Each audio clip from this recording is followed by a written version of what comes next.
Hello everyone, it is Sunday night and we are coming to you live from inside of Bat City Comic Professionals in Bradenton, Florida to help you wind down your weekend with all of this week's new indie and small press releases. As always, I'm your host Shannon, aka Small Press Shann, here to get you really stoked about a lot of awesome comics that you're going to want to add to your to-be-read list. Of course, if we're going to wind down our weekend, we've got to start it out with what we're drinking, and this week we are winding down with the Grateful Dead limited edition of Gnarly Head's Cab Sav. That was a lot, but basically it's just that there's a different bottle like that's themed around Grateful Dead for Gnarly Head, and so we're gonna give it a go. This is supposed to be filled with like an explosive flavor. We'll see. With layers of black cherries and violet, which is kind of cool. You don't see violet as one of the lists on wines a lot. It's supposed to have spicy cloves and bold tannins and like a dark jammy red that's ready to pair with the 60 years of classic music is what it says. So, we're going to see. I also think that it's funny because Matt picked this out and it's black cherries, spicy cloves, bold tannins, and a jammy red. And I'm like, those are all things that I would expect Matt to look for in a wine. I didn't read the bottle. You didn't read the bottle? Well, that works out really... We were having a random conversation about Grateful Dead 5 minutes before Matt went to the store, so that's actually probably what inspired the selection of this particular wine, but... No, they were buy one, get one free. Ooh, buy one, get one free. That is definitely an inspiration for a great wine. That's Winn-Dixie, right? With their... That's right. Right, so Winn-Dixie, buy one, get one free. Makes a great wine, honestly, if it's that cheap. But we're going to give it a taste and see. It smells really strong.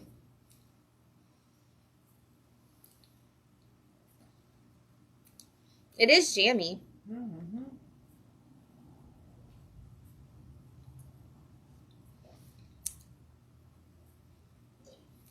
I'm like, is that actually the violet? Can I taste the violet? I taste the black cherry. I definitely taste the black cherry. You can definitely taste the black cherry. Hits your tongue immediately. Like, not like in a cough syrup kind of way, but definitely in a black cherry, like, firm taste. But I'm like, if that undertaste, is that the violet? I don't know what violet tastes like. You do. That's like your favorite candy flavor. Can you taste your favorite candy in there, Matt? I feel like I can. It has a little bit of a floralness to it. Mm-hmm. I really like it. It's really kind of nice. It's kind of nice. Yeah. Turn the bottle like kind of side to side. It's like iridescent. Yeah. See? It's like foil. Ooh. It's nice. Ooh. That's pretty cool. Yeah, it's pretty cool. I like the bottle. The bottle is gorgeous. And yeah, definitely feel like, I don't know that it's got that much cloving, like spicy clove. I don't feel like I'm tasting a lot of the spice yet, but I bet in 30 minutes I'm going to be like, wow, that's really spicy, because that's like the fourth thing listed, so that's probably the one that it opened up to. But I taste clove. You do? I don't. Like clove itself, like the flavor. Oh, actually, yeah, but not the spice. Yeah, it's like the flavor of clove. Like the flavor of clove. See, and I'm wondering if that's what I thought was the violet floral flavor. There's a lot of flavor, basically, is what we're trying to say in this wine. So this is one of those where I feel like you could sit around and talk about, like, what are the different smells you get and what are the different tastes you get as you're drinking it. But I do kind of wonder if you drink it while listening to Grateful Dead, does it pair really well in the way that it pairs well when you pair wine with food?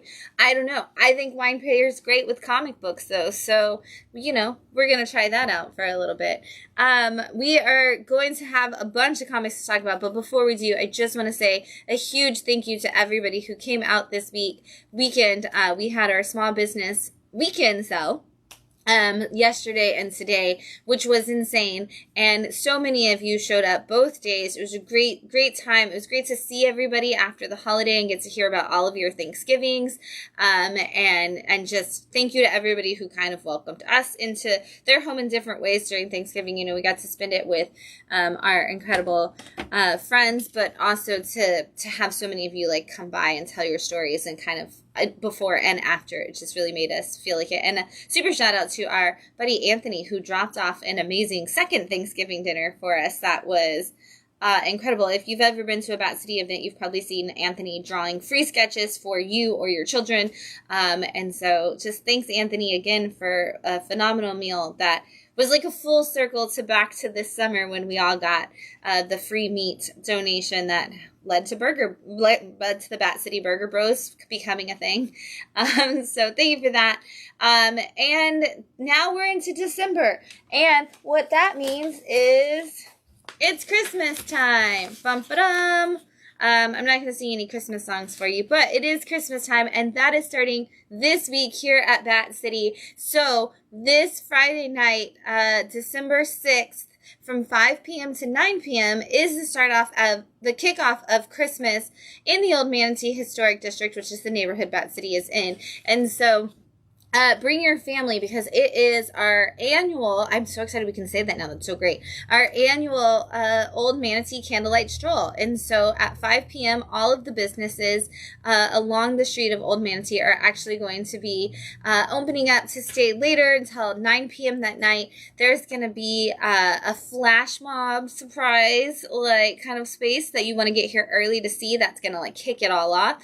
There's going to be Santa here at Bat City and Mrs. Claus, so you can come take your pictures with Santa and Mrs. Claus. Bring your letter, because Santa will be picking them up. So if you've got kiddos with a letter to Santa, make sure you bring that with them so they can give it to Santa directly or put it in the mailbox for him to take later. We've got wassail here. There's going to be snacks and goodies over at Vernona, Hungarian Cafe. I believe Edelweiss, a German restaurant, is going to have some stuff. Central Cafe across the street will have probably, I think, chestnuts roasting on an open fire, and maybe some s'mores for the kids. There's going to be vendors outside of Oscura with some fun stuff going on there. Vintage Vine is going to have stuff. Riverside Barbershop is going to have stuff. There's Loving Hands is going to have popcorn. Segunda Vida is going to have some ponche and some other goodies. There is snacks and drinks and fun at every location, all up and down the street. So you're not going to want to miss it. That's from 5 p.m. to 9 p.m. this Friday. And again, Santa, free pictures with Santa and Mrs. Claus. You're going to want to come out and meet them, because it's a great time to let the kids drop off their list and tell Santa what they want for Christmas. So we're really excited about that. It's free at all those places to come and take part in all the festivities. So come out, bring the family. There's great parking at Oscura, at Central Cafe, at the businesses near Segunda Vida, in the parking lot at Loving Hands in Vernona, and next door to Riverside Barbershop. There's parking there. So take advantage of all those great parking places and come hang out for the evening with us. It's going to be a lot of fun. Friday, 5 to 9 p.m. Yes. Thanks, Bex, for the Christmas And thanks, tree. Bex, for the Christmas tree to help kick off the season. And the store will be decorated and beautiful for you to come and experience all kinds of great things. So we can't wait for that. Please come out. And then our December calendar will be hitting the store Instagram this week. It is already, all the events are already loaded into our Facebook. So if you follow us on Facebook, you've been seeing those events for probably 2 or 3 weeks now, but double check them, because lots coming up in the month of December, including the fact that we are a Toys for Tots donation station. So don't forget to bring your new unwrapped toy to Bat City for the holiday season. We know it's hard maybe on a lot of people to give extra this year, but we know there's a lot more people in need this year because of all the hurricanes. So if you do have the means to give, please help us give to kids in need by bringing toys for Tots this year.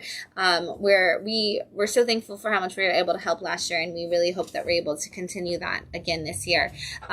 So that said, you might be looking for stuff for people on your Christmas list or stuff for yourself, and there is always a comic that makes a great Christmas gift. So we are going to talk about all of the exciting comics that came out this week that maybe you want to add to your list. And we're going to kick that off right now with Teenage Mutant Ninja Turtles Saturday Morning Adventure, issue 19 from IDW. If you are a fan of the Ninja Turtles cartoon from the 80s, 90s time period, you definitely need to be reading this book because it is just episodes, like new episodes of the show, essentially, with all of your favorite characters. And in this issue, we see a gentleman go online and say he has more gold than anybody in the world. I guess not online, on the news, with April O'Neil. And he's like, I have all of this gold, but don't worry because I have the best security system of all time and nothing could ever rob me of anything. And of course, immediately, like, Krang's like, I could use that gold to, like, do all my cool stuff. And Shredder's like, you could use it to get me out of this like this different dimension that I've been trapped in, this parallel dimension I've been trapped in all this time. So they send out some, their goons to try to get it. Meanwhile, Old Hob, who's our new villain, who's come in from the, like, pantheon of evil that has been brought in these comics, also is going after them. And the only person who can stop them might not be the Ninja Turtles. Might be somebody else who's been reprogrammed and ready to go, and you can see him right there if you're paying attention. The Ninja Turtles, of course, end up in their own little fight. We've got to figure out how to save the day. Who's going to get away? Who's going to, form some alliances? Who's going to stand against the Turtles? And who's mad at the Turtles? It seems like everyone all the time. But it's fun, exciting, and a great little episodic story for anybody who's a Turtles fan. And this is the perfect one for your kids who are like, I really liked the Ninja Turtle movie and want to read comics for Ninja Turtles. And the ones on the regular shelf are probably not great for that. This is. So grab those. We've got Void Rivals, issue 14 from Image, Skybound, and our Energon universe, which is the world of the Transformers and G.I. Joe coming together. This is Robert Kirkman's story within that world, and it's kind of the frame tell for everything about two warring planets who have always just been at each other's throats, and nobody knows why, and two of the pilots who are supposed to be fighting each other end up crashing in issue 1, only to find out that there is actually no differences between them, and there has been a scandal all this time to keep all of these humans separated. Meanwhile, the Energon of the world and Cybertron itself of the Transformers has become a major part of playing into this story, and so these two have discovered that and are putting that information in the hands of trying to put that information into the hands of a resistance, but it's not really working. This last issue has been one of the moments when we're actually starting to see the connection of the Transformers really kind of playing into this. We still don't really know what these planets have to do with our overall story so much. It's kind of starting to piece together, and how it's going to connect into the Transformers and G.I. Joe issues is something I think we're going to see really soon, because we are starting to see more of the Transformers, Cybertron really start to take shape in this story. And one of my favorite Transformers is in this issue, so I'm really excited about that, but I don't want to spoil it for you if you don't know. The Oddly Pedestrian Life of Christopher Chaos, issue 13 from Dark Horse and Tiny Onion, which is James Tynion's publishing imprint. I guess company, because it kind of goes across all of publishers. If you don't know Christopher Chaos, he is, this is a world of universal monsters in teenage form. Basically all of the universal monsters already existed, and now we are living them again with these young kids who, one is a vampire, one is the woman who can control ghostly cats. One is essentially our Victor Frankenstein kind of scientist, and then we have these two twin werewolves who are potentially very bad people because of the pack that they've run with. They are starting to actually learn that their parents' politics are maybe not the politics that they want to live their lives off of, as they spend more time with Christopher and his group of misfits. But in this issue, they all end up going to this underworld, which is a place that Christopher learned once existed for all monsters to live in safety, and he learned that from Adam Frankenstein, who we know as the creature. And in this issue, we get to see that there is more to this this world, and the secret society of essentially the Van Helsing family is not who they say they are, which we know they're the bad guys, but the world seems to not know that yet. But maybe Adam Frankenstein isn't necessarily who everybody thinks he is either, and we get to see these werewolves start to learn some stuff about the truth behind what their parents have taught them. Feral, Part 8 from Image Comics, and our friends Tony Fleece, Tris Forstner, and Tone Rodriguez. This is Walking Dead with cats. This is, from the same team that brought us Stray Dogs, and so we're kind of seeing another horror adventure, but this one in an ongoing cat story. Basically, our main characters are a bunch of cats who find themselves in the middle of what is a zombie apocalypse in their world, which would just be essentially a giant rabies outbreak for us. And much like The Walking Dead, we have found a place where they are allegedly going to be safe, and they've all kind of reunited in this space, and we learn very quickly that the woman that is keeping them might not be keeping them for their own safety, and the way that she treats them puts some of the cats on edge, but also gives a lot of the cats a very cult-like characteristic as they start to watch her. And our main cat is very much, we have to look into what's going on here, but what she finds and discovers in the second half of this book, I'm not going to show you, because that tension that they do such a great job of building really leads to some cool things in this issue. This story just keeps getting better and better as it goes on, and that tension, much like I said, The Walking Dead or any zombie apocalypse story, really builds in these issues. Napalm Lullaby, issue 7 from Image and the Giant Generator imprint, which is Rick Remender. I am so excited this is back. We just had our trade break for this, and so we're back with issue 7.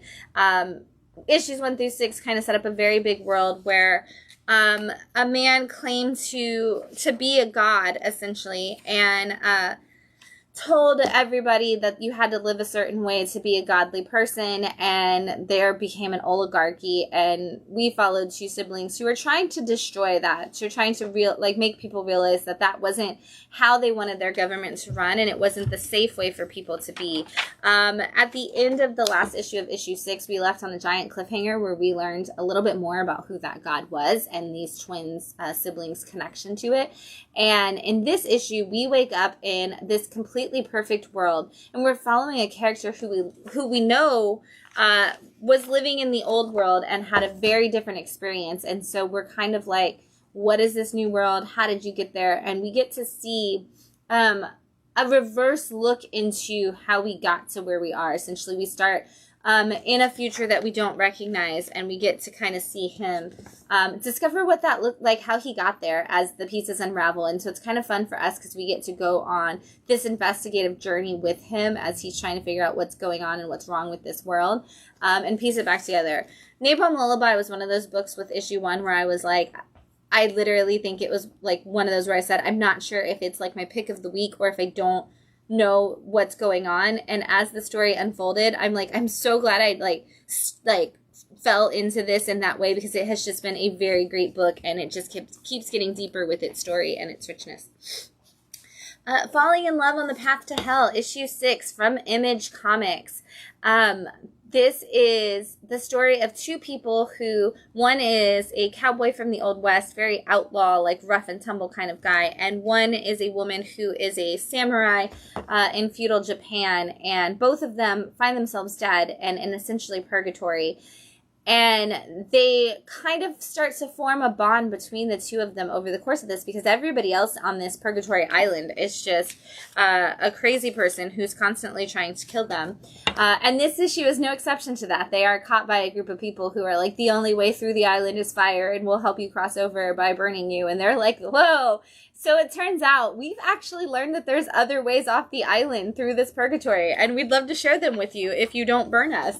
And so they start to tell those people that in fact story, but in this moment we also get to see some of the very first really, really physically intimate moments between our 2 main characters. Over the last 6 issues, they've kind of built their relationship over like just kind of getting to know each other and being there and protecting each other, and now we kind of see that come to a little more fruition as an actual relationship as we move towards this love that they're building. And because of that, I cannot show you the back half of the book on the live stream because it gets a little adult in there, but it's really beautiful to see this love story really grow. Grommets, issue 6 from Image Comics. Okay, get your tissues. For a book you didn't expect to have your tissues for, I'm telling you to have tissues on this issue. This is also Giant Generator, which is another Rick Remender world, and it blew my mind that this book went where it went. This is all about two boys who both feel like they don't belong. They're skateboarders in the 80s, and they're not the cool skateboarders. They are the kids who just cannot find a person to call like a friend, and they end up coming together, and they're both going through stuff. One has an alcoholic father who is constantly trying to move him. The other one lives with his grandfather, who's starting to have some of his memories slip. And in the last issue, they had thrown a get-together, and somebody mentioned it to the jocks, and the jocks showed up to the party, and we saw a lot of very violent reactions to that. And this does not end. That did not end. This continues in this issue with them getting really completely and totally just slaughtered by these jocks at their own party. And you get to the police coming, and they don't believe that the punk kids would be not the problem. They're like, oh, you must have done something to make these jocks mad. Why would the football team ever attack people and risk everything? But the big thing is that we saw in the last issue, our two main characters start to have a really big falling out because neither one of them's listening to how much trauma the other one is facing. And so they were kind of in their own at odds. And in the last few pages of this book, this issue, they actually start to work out that trauma for themselves. And then we get to see the payoff, and the play out of everything that happened after the fight with the people and the way each of their parents handle it, or guardians handle it. And it just has some really heartbreaking moments in there. And if you won't expect to need tissues with grommets, but you do. And I don't know how issue 7's going to play out. Because issue 7's the last one. I'm not really sure how you're going to end this story.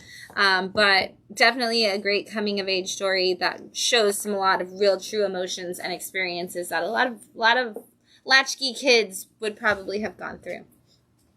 We've got Anansi Boys, issue 6 from Dark Horse. This is a crazy big world where a man finds out that his estranged father has passed away, and he is like, I guess I'll go to the funeral, and his fiance is like, yeah, I think you should figure out your family situation. Well, when he gets to the funeral, he finds out that he has a brother he's never heard of and didn't know he had. And now that brother has been a part of his life and kind of both helping and making it miserable. In the last issue, it looked like the brother was so charismatic that he was changing everything for the better in the brother's life. But in this issue, we're getting the fallout of all of that. And he's kind of having to deal with the fact that his brother may not have helped as much as we thought he did. But one of the other things we're getting to experience is the fact that he's also learning that his dad was a god.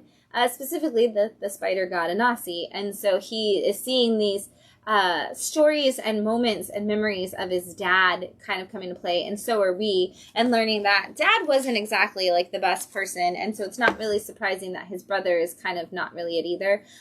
We get the reference to the starfish in this one, where it's like if you cut a starfish in half, both of them will grow into two completely different starfishes, but they're still technically the same. And so I'm really curious as how that's going to play into who and what these boys really are and why they've never known each other. But we've got a whole big gigantic mess for this poor main character of ours, and I don't know how he's going to get out of it, but he's got some holes, and he is deep in them.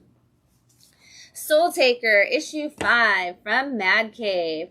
I'm really excited to say that there is one more issue of Soul Taker after this. I was worried that they were going to try to end it all in this issue, and I'm so glad they didn't, because they somehow built the world even bigger. But Soul Taker is the story of this woman who is an elderly woman, and we think she's just trying to live her life in a senior citizen home and make friends with people, but we learn that she is actually a part of an ancient race of beings, which are simply put kind of vampires.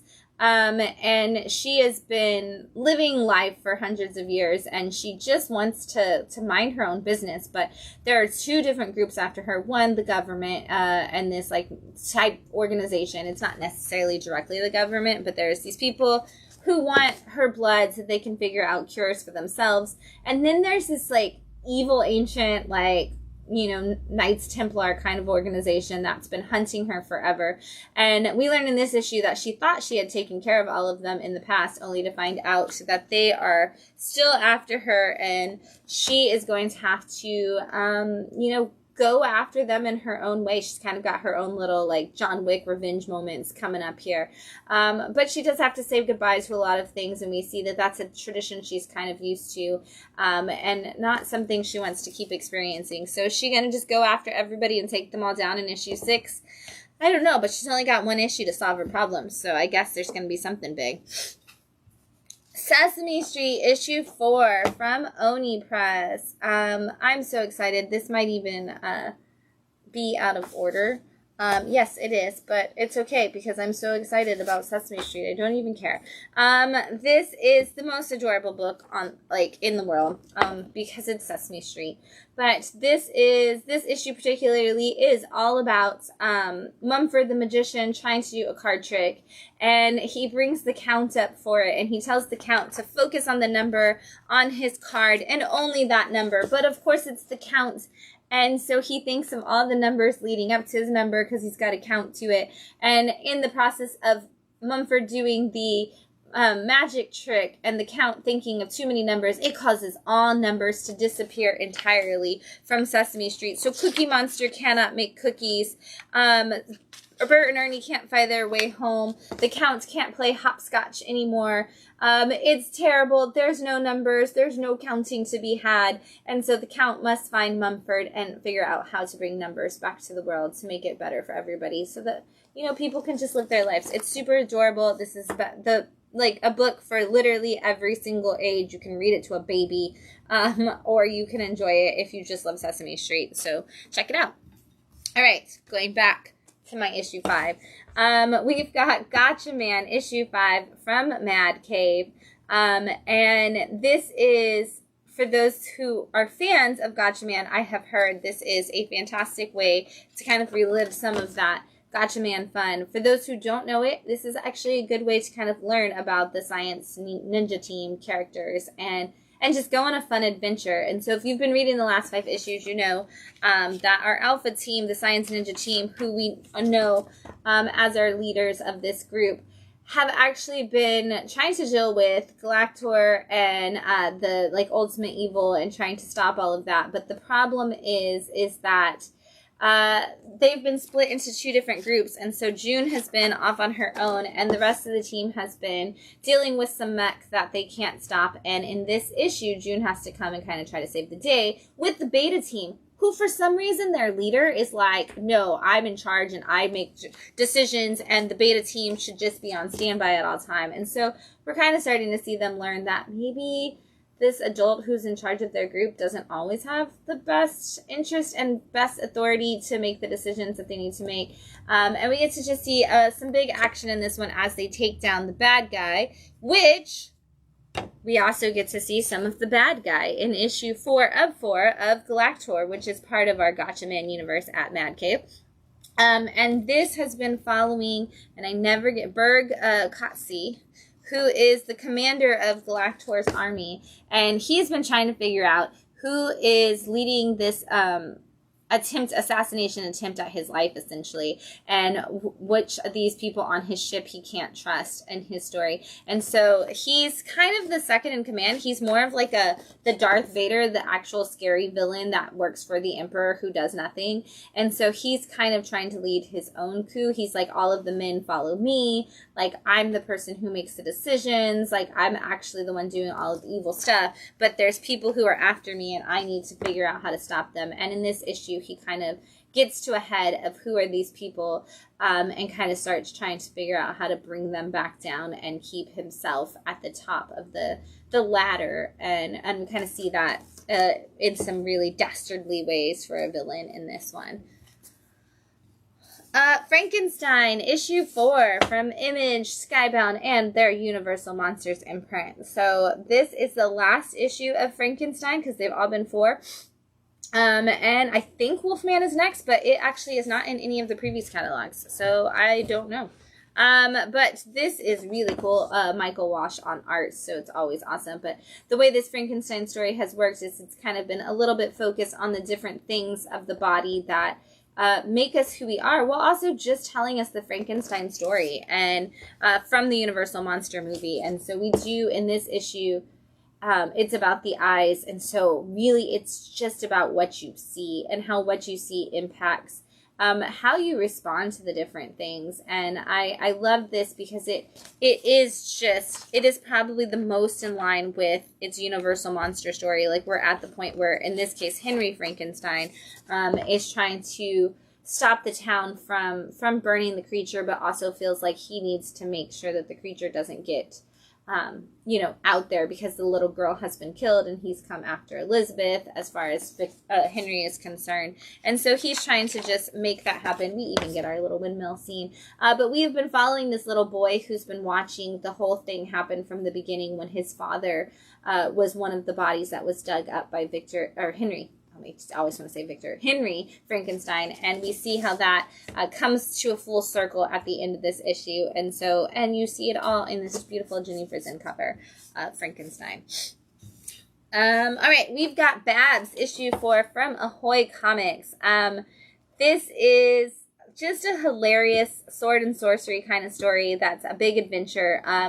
That is from Garth Ennis, and it's done at Ahoy, so you know it's wild and crazy. And so in this story, Babs is our barbarian, and she has been trying to figure out what happened to her friend who was kidnapped. And she doesn't know where she was taken, so she's on this mission to find her. And in this issue, she ends up on a boat full of elves who she thinks can lead her to the right path, and that gets really sideways really fast. Meanwhile, we find out that the people that have always hated Babs just because she's a woman who made them feel like they were less than because they were literal troll men, have been giving the information to the leader of the government, and they've been rounding up anybody who looks different, who's a woman, who is just like a different kind of creature, anything that's not the standard male appearance that they approve of. And so they're very upset to find out that that does in fact include them. But Babs finally finds out that information and is hoping that she's going to get there to save her friend, only to find herself in much trouble all on her own. Mature issue for sure. Hilarious issue as always. Definitely check it out. If you're a fan of sword and sorcery books and you're not reading Babs, you should, because it's like half parody, half fantasticness. And if you're a fan of Barbaric from Vault, it is definitely right in line with that, because she also has her talking sword. We've got Damaged People, issue 4 from Alien Books and Damian Connolly.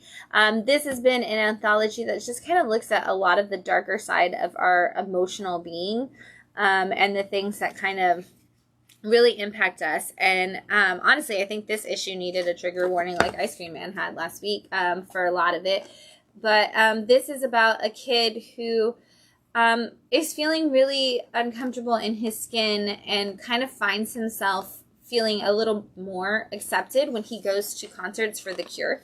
And while he's there, he finds a friend, and they kind of start building out a relationship between them where they find that they like the same music, and they like the same they feel different in the same ways, and they start spending time together. But when he actually goes to meet this person at their house the first time, he is told that his friend isn't feeling well, and he kind of gets his feelings hurt, and he feels like really emotional about it.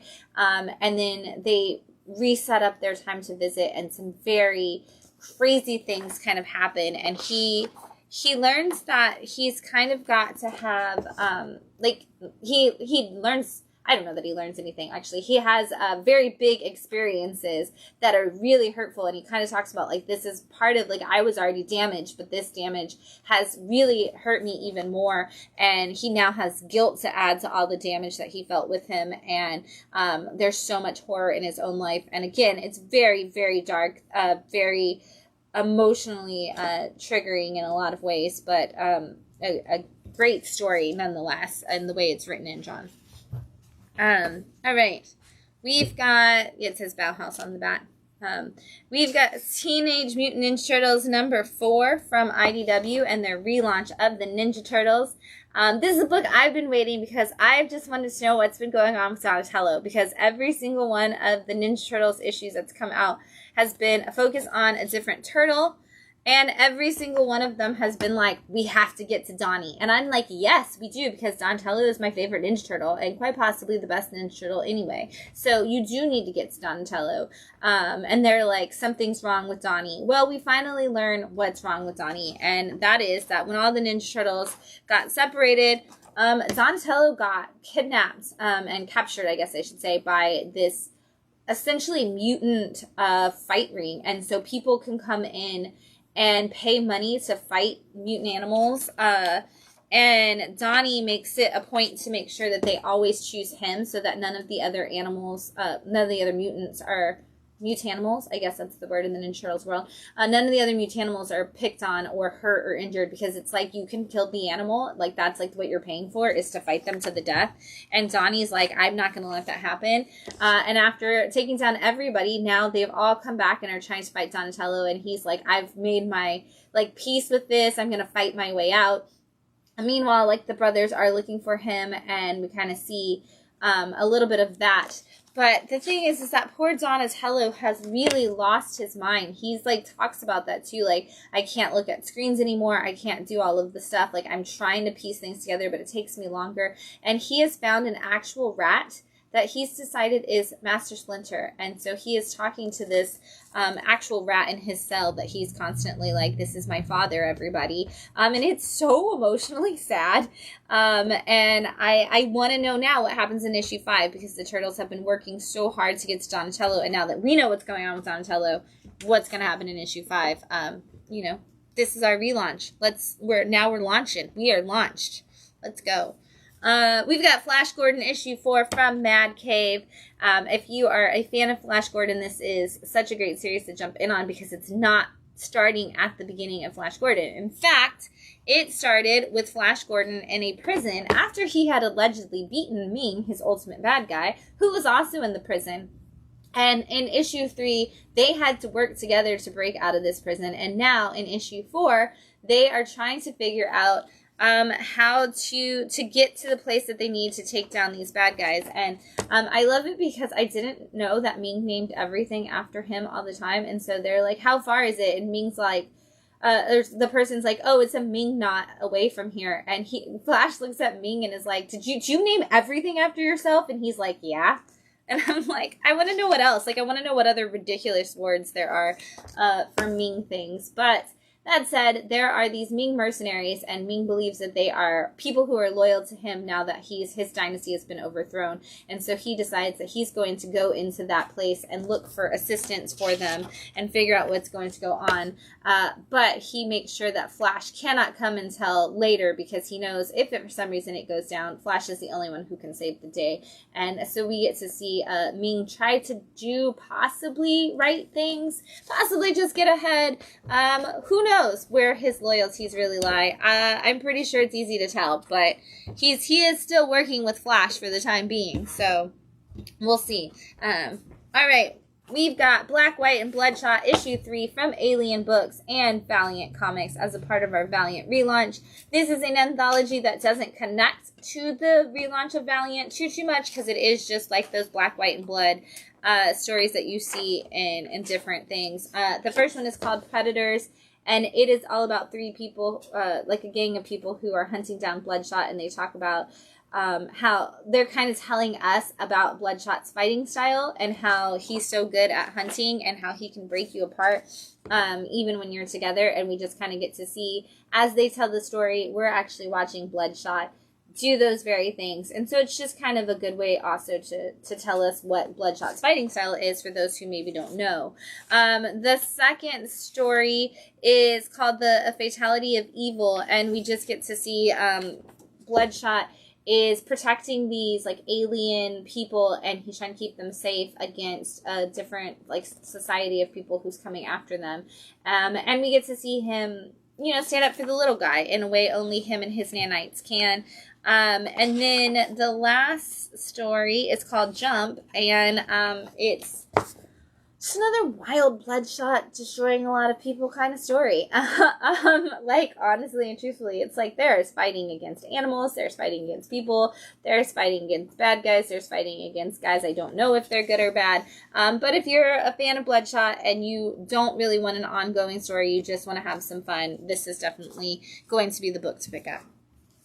If you are looking for a story that is ongoing, like rebuilding the universe of Valiant, this is a 4-part series that is doing the resurgence of the Valiant universe for us from Alien Books and Valiant.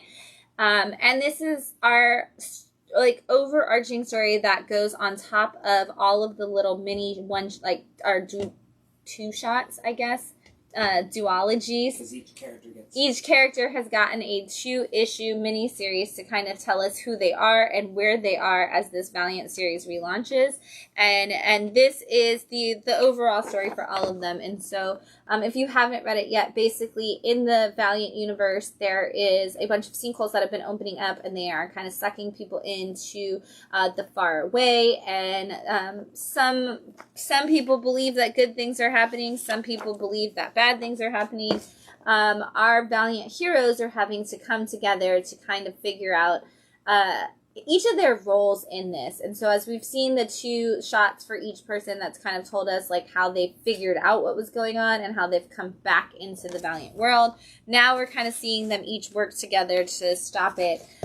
In the last issue, we saw a little kid who kind of stood up against some of the humans that were blocking people from these safe spaces, and now that kid is being recruited by our possible ultimate evil enemy to be his protege. And so our heroes are going to have to work fast if they want to save the day. And we get to see some more of our characters that we've had 1-shots or 2-shots come into this fold as we do bring it up again. And so, yeah, you've got 1 more issue, and then we're going to see how that plays into the actual Valiant universe relaunch. But it is back. I have a lot of people go, I didn't know Valiant was back. It is. It's here. It's Alien Books is here. I actually just said yesterday I didn't think Rye was a part of the relaunch, but I was wrong. Rye is totally a part of the relaunch. They mentioned Rye in this issue. And so, yes, for those who are asking, you are getting all of them, like Exo Man of War, Bloodshot, Harbinger. Have we seen? No. I don't know if we've seen Harbinger. But we've seen Exo Man of War, we've seen Bloodshot, we've seen Shadow Man, we've seen Unity, we've seen Rye, we've seen Ninjak, we've seen Faith, Archer, Armstrong, Eternal Warrior. In this one, we even see Divinity and some other big, Valiant characters. So they're all there, and they're coming in together to work together to build a new universe for you. And it's a reboot. So if you don't know any of their past stories, even Savage is back. So, I mean, they're all here, except for Tara. So, because they don't own the rights to that. All right, we've got Creepshow from Image Skybound. This is Volume 3, Issue 3. And there's 2 stories in this one, as with all of our Creepshow books. And this one has the first story. It's just called The Murder Variant, and it's actually drawn by Martin Morazzo, who does Ice Cream Man, which you immediately recognize when you start reading the story. And it's written by Chris Condon, who did That Texas Blood and some other great books. But this is the story of a man who goes to a storage unit sale because somebody found some comics in there, and he finds a holy grail of an error print of a comic, and he's like so excited about it, but his wife doesn't believe in collecting comics, and she thinks he's wasting their time and their money and space in their house, and she's mad because her brother is coming to dinner and he was out buying comics, and when he puts the comics down to go get ready, she actually puts the soup on top of them, which nobody's gonna do ever. That's crazy talk. But she does, and it kind of leads him to lose his mind just a little bit. And his once valuable book is destroyed, and he responds in a very unique and special way. And then we have a second story, which is called True-ish Crime, which is all about 2 people who are trying to follow some true crime podcast information to figure out themselves what happened to a young girl who went missing or was murdered. Like, did the husband do it? Did the wife do it? They find themselves deep in a pit of danger, and they have to figure out if there's any way out of it once they get into it. So as usual, just great creep show stories where there's just the funny little humor at the end of, well, you did this to yourself. And the comic book one's hilarious, but there is a reminder from the creep show crypt keeper kind of guy not to get any ideas. So we've got Cal 1964 from Image, and this is issue 3 of that as well. If you know Cal from the previous world that it had established long back, you'll know that it is the Chicago Organized Workers League, which is basically a superhero union that existed. Well, in the modern times is when the original story took place, and now we've seen that kind of connect to our Radiant Black universe. But Kyle Higgins, who created Cal, has taken it back to 1964 to kind of give us, I love that you always get like this like Chicago map kind of situation. But he's taken us back to 1964 to kind of show us how Cal got started in the first place. And so in this issue, in the last couple issues, we've been learning about like the idea of starting this union and how this is not actually one of those where the superheroes are coming together looking for better rights for superheroes, but it's somebody trying to organize a union to like profit off of superheroes, and is disguising it as wanting to help superheroes. And, they're all kind of like, we're not really in, you're a very shady person, like we don't really know what you want to do with this. And he's like, I want to take it national. I don't want it to just be a Chicago thing. I want it to be everywhere across the country. And we kind of see his shady, underhanded interworkings as the story goes on. And in this issue, we get to see about a young boy who he really manipulated from the very beginning to kind of be a part of his story and what that has done over the last 20 years before this, leading to 1964, and how he kind of manipulates that situation. And we just keep seeing some really bad, shady governmental work coming in from all these people. Very deep, very rich a story. Knights versus Samurai, issue 3 from Image Comics. This is a wild story. And Polka Dot. And Polka Dot Man writes it. Yes, David Dashmalian. Malkian. I can never say his name right. David, if you're watching, give me a pronunciation guide because I feel like I always say it wrong. David Malkian. I don't know because it's a CH, so it could be Malkian. I heard Todd McFarlane say David Desmelkian. David Desmelkian. Okay, well, if Todd McFarlane said it, that's the way we say it. And so in this story, we are following some knights who, one of them is known for his dragon slaying techniques, and they have been sent out, and they were told they were sent to fight a dragon, and some rough people that were ruining things, only to find out that they are actually being sent to a very peaceful, non-disruptive samurai group. But this man that has sent them there, this king that has sent them there, obviously is just in for expansion. And when they get there, they find out that there is, though, actually a dragon, and nobody knows, the samurai don't know how to deal with it. And this guy is like, I know how to deal with it, but they don't understand each other's languages. And so there's nobody here to translate, and these people are trying to figure out who's on our side, who's not on our side, and who's going to help us. Is this dragon, are we trying to kill it? Do we want to kill it? How do we kill it? We need help. But nobody can communicate, and they all think that the other ones are trying to kill them, and so we've got a disaster coming our way. Meanwhile, on the other side of the island, the person that is actually for the king, the bad guy that's working with the king, is up to no good, and bad things are going to happen in our next issue, I'm sure. We've got the Tin Can Society issue 3 from Image Comics, and also Giant Generator. Rick Remender is just building that line at of his books very, very quickly. He's not writing all of them, obviously, his imprint. It's just his imprint.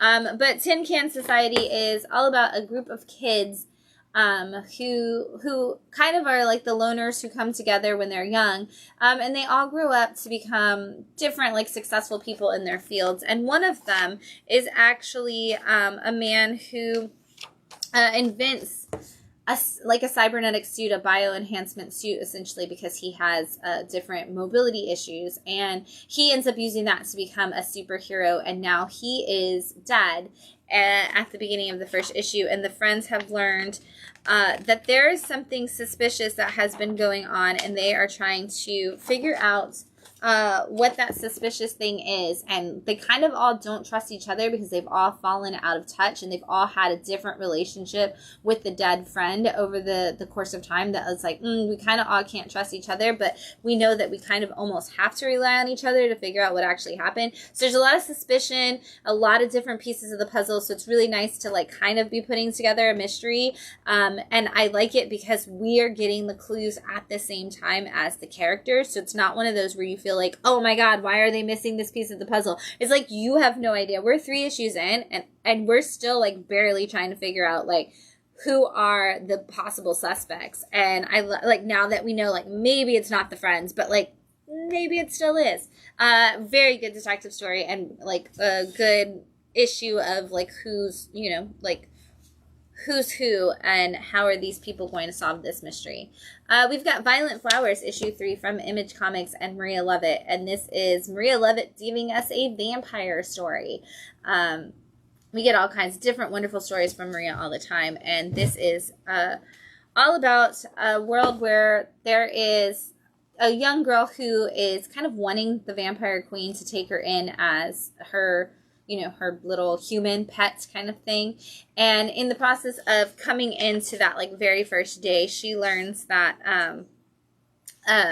there is a woman who is coming after all the vampires who was like kept under the ocean for the last couple hundred years because of like a rebellion she led against people, and now she's back, and she's got this sword that can essentially, or not sword, this arrow that can essentially, is one of the only things that can kill a vampire. It's poisonous to them, it's a toxin.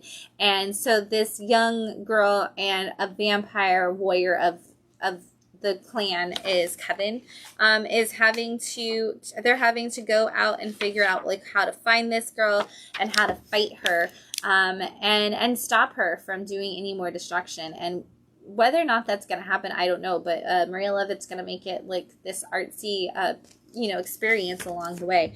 We've got one more issue of that, so we'll see if they figure it out. Sectars, issue 2, part of our Nacelle universe from Oni Press. This is so surprising every time I read it. I had no idea that you could make bugs so deep. But this is, if you don't know the Sectars, they are at least a toy line, possibly a show from the 80s.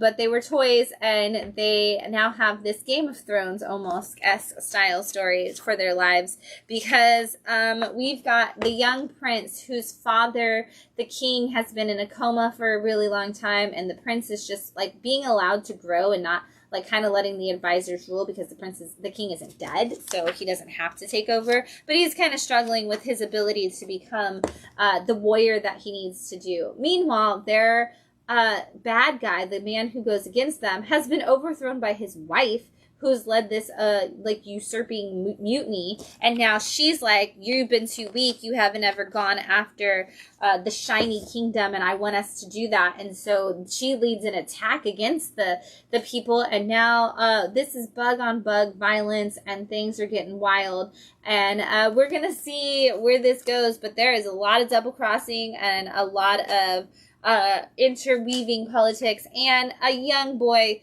who really just wants to like live up to his father's expectations and cannot get it together. We've got Hyde Street, issue 2 from Ghost Machine and Image Comics. If you have not read Hyde Street yet, go to a store and buy it. It's such a cool concept. I'm so excited about it. But basically, Hyde Street is the belief that every town has a Hyde Street, and it is an entrance into essentially the hell that you deserve. And there are people who are responsible for leading you to the path of your own demise because of all of the bad things you did. And in this issue, we are following a young kid who is very happy to be the person who gets to usher people to their destination, because he kind of just like really enjoys it. And so he was a young scout when he was a kid, and the scouts treated him poorly for just not having a dad that was a part of his life, and he kind of hates people and hates people who do bad things. And so in this issue, he is actually chasing down a police officer who actually was involved with a homicide situation himself, and the boy gets to show him all of those experiences and explain to him why he belongs on High Street, and kind of make him relive all of the stuff that he caused. And then we get to see some of those back end workings of how the street actually works, how the afterlife is supposed to be, and like all of the stuff where the scorekeeper goes that actually like tracks it, because the whole thing is, if you can elect enough souls for the underworld, that you could be free to like go to the afterlife if you like actually do the job. And he does not want to, but he wants to collect all the souls. He just doesn't want to leave. Great story, great storytelling. Who's writing this one? Jeff Johns. Yeah, it is. It's Jeff Johns and Ivan Reese on writing, and I believe Ivan is also on art too. Wow. Yeah, which is why it looks so cool. All right, we've got Animals from Invader Comics. This is issue 2. This came out, issue 1 came out 2 years ago. And we finally have issue 2, so if you didn't read it, totally understand. Basically, in issue 1 of Animals, there was, the animals had kind of become rabid, but they were like mutating. Like the bears could like track you and hunt you down. The deer were becoming like zombie-esque, but they were like specifically targeting humans. Things got crazy, and we saw 2 people who were investigating that situation, and in this issue, we actually get to see their investigation. So they are actually going in, figuring out like where these mutations are starting, what is making the animals go wild like this, and they kind of have to face against all of these animals as they do that. This does wrap it up, and I believe I saw that they actually have Invaders 1 back in stock now, or not Invaders 1, Animals 1 back in stock now, so people can actually catch up for this now that issue 2 is out. But really cool duology that if you like zombie animals and wild stories, and you know, humans making terrible decisions, it's all there. The Carlisle School for Kings, issue 2 from Dark Horse Comics. I love this book. Still stands, still love it. Another one of those, like, you are doing a great job of telling me a classic young adult novel in comic book form kind of story.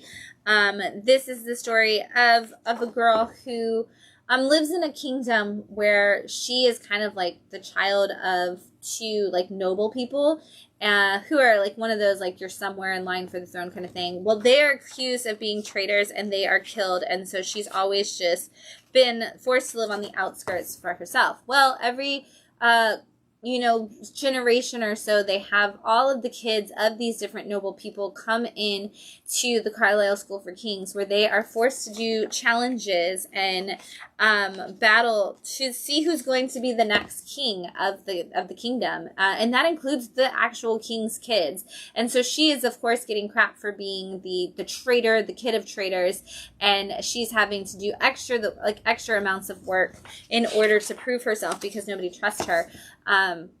Except for the couple of kids that she teams up with, who are, of course, the ones that have no chance of winning this. And so they're all like the little misfit group of people. In this issue, there is a challenge where they have to go into a fake kingdom, and they have to, that's a big spoiler, I'll go back this way.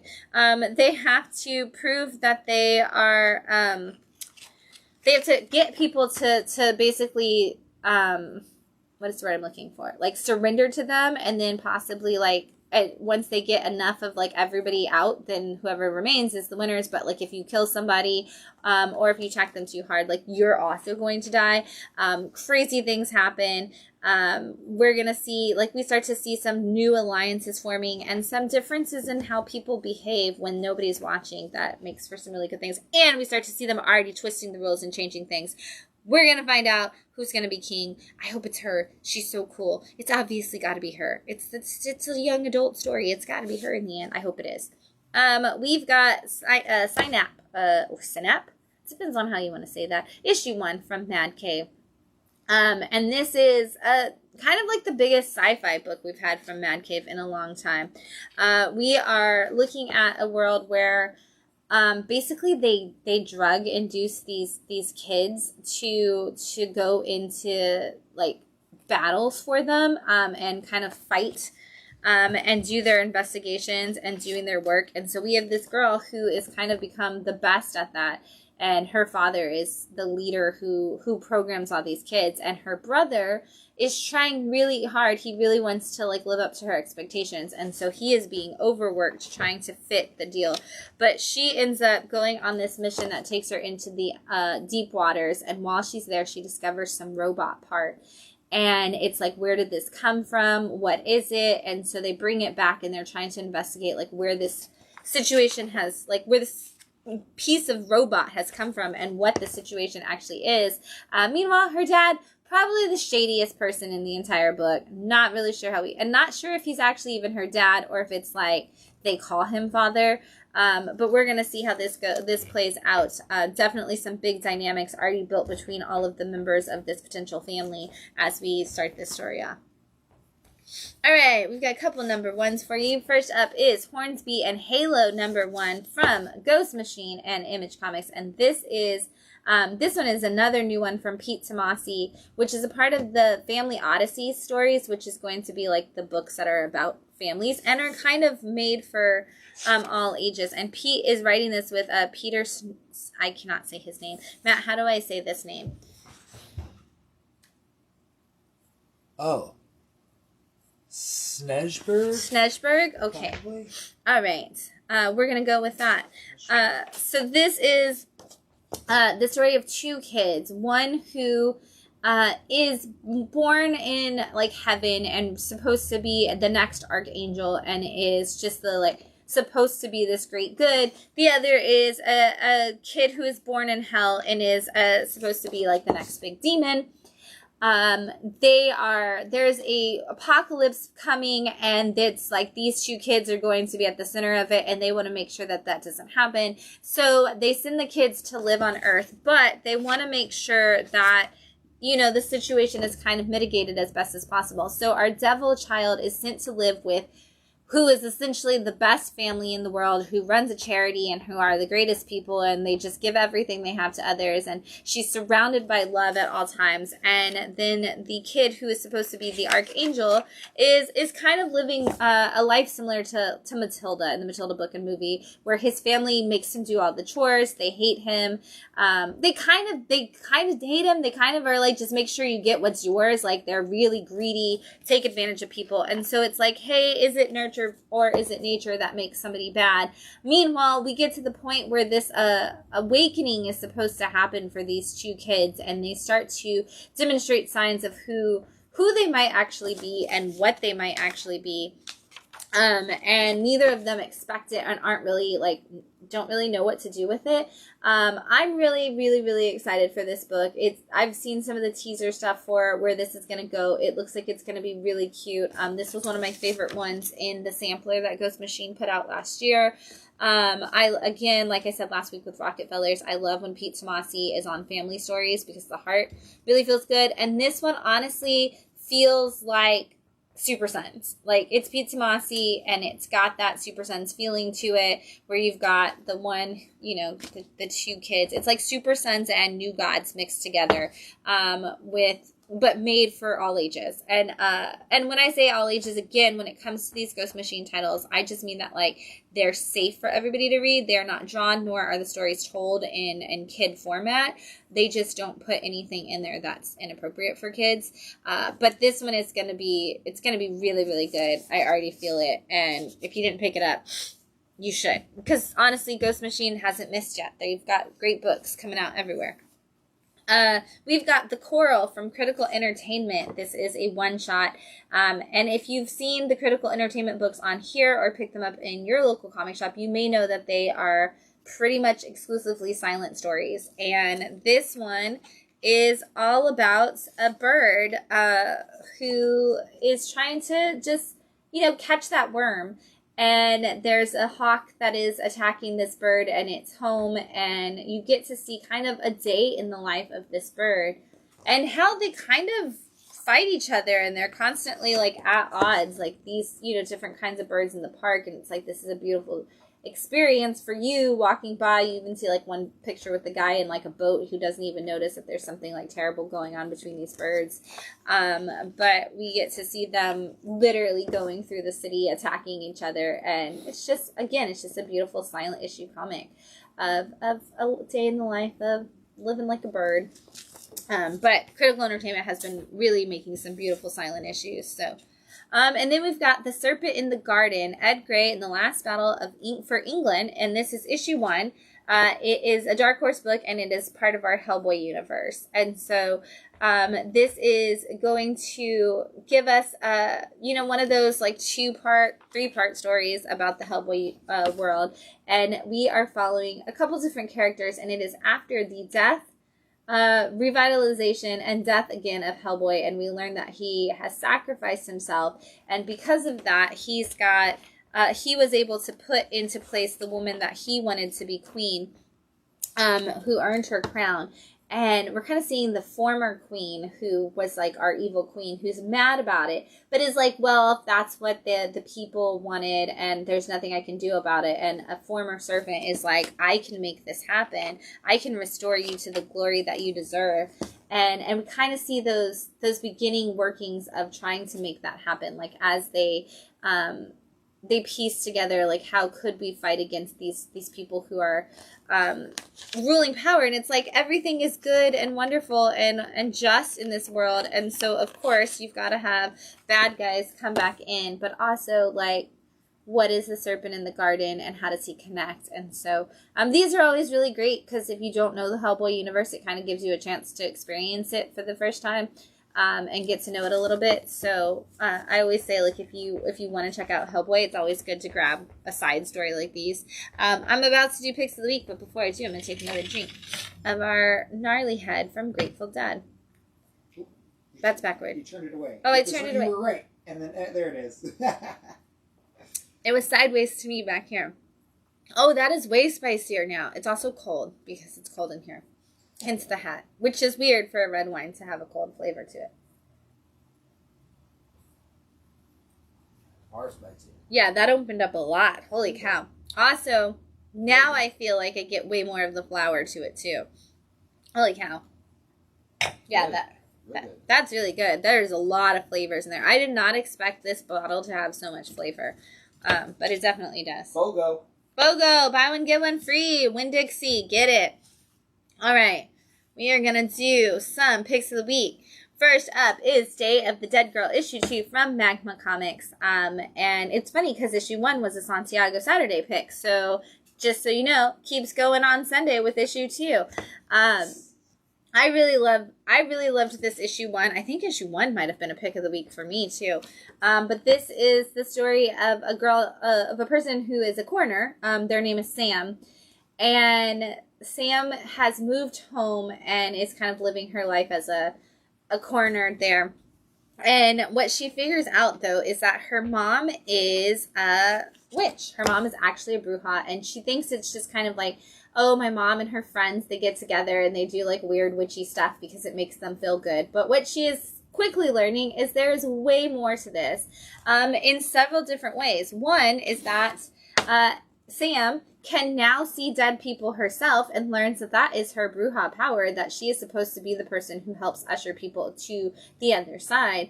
But there is also the cases that she's seeing, the murders that she's seeing in her town are actually people murdering brujas and other like witch related people. And this witch coven is in danger, which is her mom's witch coven, which is crazy. And so she's having to figure out like the case from her point of view. Like she's like, I want to save my mom. I want to save these people, but I want to do it my way. And her mom's like, you need to do it the witch way. You need to be a bruja. You need to accept who you are. You need to help these ghosts pass over, but you also need to help me protect these witches.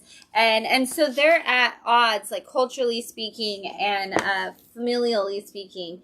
But there is so much, and now there is a young ghost girl who is just really in need of Sam's help, and Sam isn't sure how she wants to do it. Great story, great tale of what it's like to be a part of family lineage, what it's like to have, you know, supernatural powers, what it's like to have a serial killer who might himself be supernatural. Great for witches, great for fun.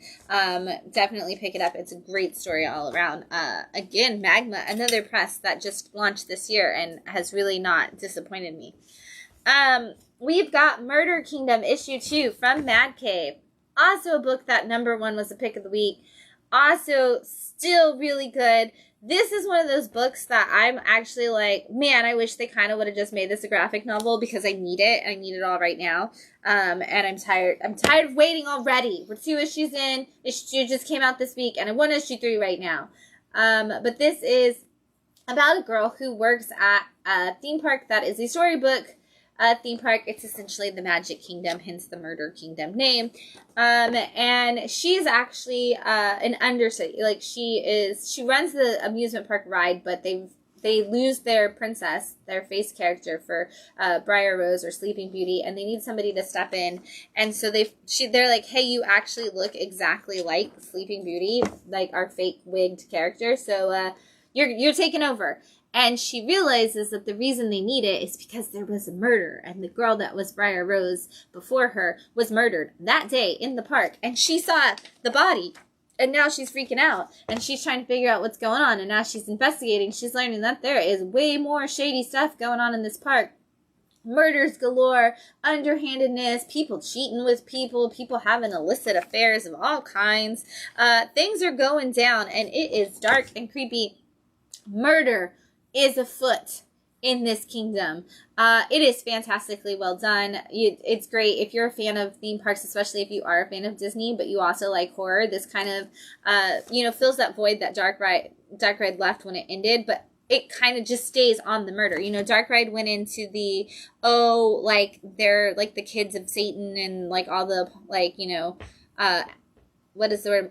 Antichrist kind of stuff. This is just sticking with like murder and craziness happening in a theme park, and her trying to figure it out. And there's twists and turns on every page that keep you going like, oh my God, like what is going to happen next? Like, oh man, where is this going? Like, oh, like I love it because they also like they're face characters at a theme park. So they have to stay in character. So they keep answering the questions like kind of like their characters, but then they also like are trying to give you real information. So it's hilarious. Again, it's kind of great too if you know like the inner workings of a theme park to read this one for sure. Especially if you've ever heard any of the backstories of Disney. Murder Kingdom, read it. It's fantastic. And then lastly, Welcome to the Maynard, issue 1 from Dark Horse. This is absolutely adorable in all of the best ways. I'm so excited for this book. So much fun.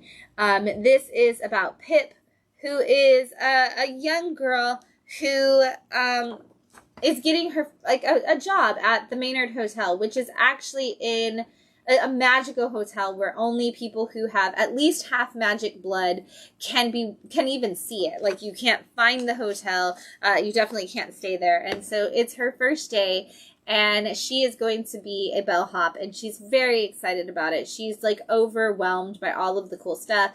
The doorman is like the nice like grandpa that helps take care of you.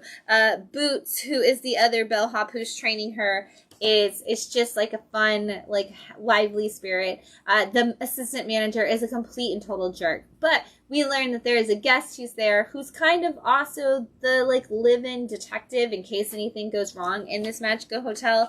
And nobody knows like if he's even magical himself or he's just there. And she's getting kind of like some secret information from him about the fact that there may be some mysterious robberies happening, and he might need her as like eyes and ears to help with this.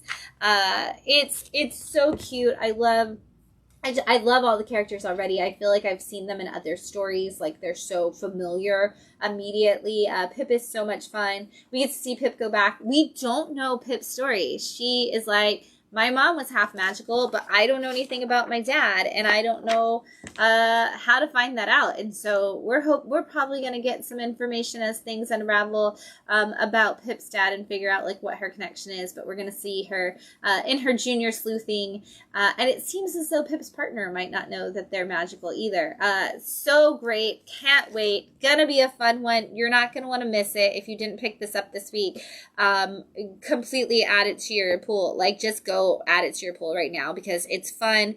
Very much kind of like the same spirit of excitement that the Great British Bump Off had, but with a magical twist. And so I think this is one that if you enjoyed that, you're gonna really like it, and you're not gonna want to miss it. So don't. Issue 1 out now. All right, we've got, I almost was just like, okay, that's all, bye. No, we have some other books in stock this week that I'm going to run through really fast. Spider-Boy issue 13, as well as Amazing Spider-Man issue 62, which is part 2 of the 8 Deaths of Spider-Man. So if you wanted 8 Deaths of Spider-Man, it's not a separate series. It's a part of your Spider-Man overall story. Harley Quinn issue 45, Incredible Hulk 19, Nightwing issue 120, which I love this cover of him standing just like on top of that little tiny piece chimney top. Rogue Sun issue 23, The Flash issue 15, and Spirits of Vengeance issue 3. For all of you, like Midnight Sun, Ghost Rider, like kind of fans. Detective 1091, Batman, The Long Halloween, The Last Halloween issue 3 is already out. I need to catch up because Long Halloween is my favorite Batman story. Mystique issue 2, Absolute Wonder Woman issue 2. We still have copies. Wow. Ultimate Black Panther issue 10 in stock this week. We've got Spawn issue 359 and Batman the Brave and the Bold issue 19. I cannot believe that is still going. That's crazy. And still square bound. So, like, you're getting so much of that. The Uncanny X-Men issue 6 with this Adam Hughes Rogue cover. I don't know how this made that through the weekend sale, but it's still here if you need it. Power Girl issue 15, Iron Man issue 2, Green Arrow issue 18. Man, we are getting so far into some of those all-in Batman or DC titles. Blade issue 2 in that polybag red band Blade. And then some new trade paperbacks in. We've got Batman the Cult, which is actually collecting the entire crazy Batman story that was Jim Starlin and Bernie Wrightson. A 4-issue miniseries. We just found this in the bins one time not that long ago, and Santiago was like, I have never read this, and then immediately afterwards they re-released it in trade, which is crazy. We've got The Witching Hour, which is another Jeff Loeb title that is being re-released. This is the reprints of that as well, with a weird forward from Gene Simmons, which is crazy. Invincible volume 6, this is issues 31 through 35 and the packed number 4 in those new so you can see it smaller size Invincible books, perfect for carrying in your backpack, and also purses and things like that. And then we have volume 1 of Batman Santa Claus, Silent Night, which is perfect because volume 2 just kicked off this week, so you can actually read last year's issues 1 through 4 at the same time if you missed it, because Batman Santa Claus, The Silent Night, has returned, as it were. And then we got this beautiful 1984 hardcover in. This is so fantastic. I think we've had it in once, but this is, I'm so glad that we have it back again, and I'm actually going to open it because you need to see how cool this art is. Like, it's just, for one, like, I'm not going to pull too hard because I don't want to crack the spine, but you get some really nice, like, just clean artwork on this, and I know there's some crazy images in there, but again, I don't want to crack the spine, so I don't want to go too wild. It just looks so pretty. The colors are great. You have to come look at it yourself because I can't do it. I can't make myself crack the spine. But a great Christmas gift, honestly, and truthfully. And speaking of, don't forget, it's Christmas at Bad City. Bum-ba-dum, Christmas. And so, again, this Friday night, December 6th, from 5 to 9, we will be a part of our Old Manatee candlelight stroll all throughout our neighborhood. The businesses will have snacks, they'll have drinks, they'll have specials and activities, and Santa Claus and Mrs. Claus will be at Bat City. 5 to 9 p.m. this Friday, December 6th. Free pictures with Santa and Mrs. Claus. And there's still going to be like fun things for you to do here in the store.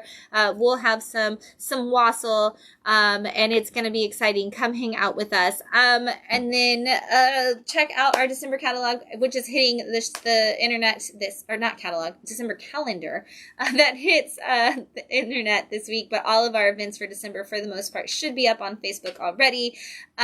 So you're not going to want to miss those. There's still all of the same fun happening at Bat City all month long. And of course, Wednesday will be New Comic Book Day. So come out and get your new comics with us this Wednesday. And until then, we'll see you next Sunday here, 9 p.m. to wind down your weekend. And until then, happy reading, everybody. Bye.